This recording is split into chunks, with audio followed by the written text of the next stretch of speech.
Mee qubee afaan Oromoo waliin haa jennu? Va, vaayoliinii, va, viidiyoo,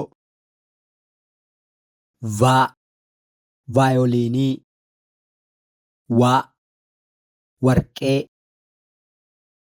wa, waraabessa, wa, waraqaa, wa, waardiyyaa, wa, warqee, xaa, xalayaa,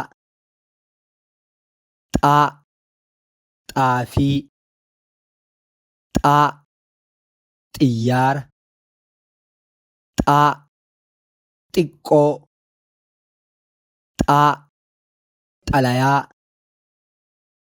yaa, yaadannoo, yaa, yeeyyii, yaa, yeroo,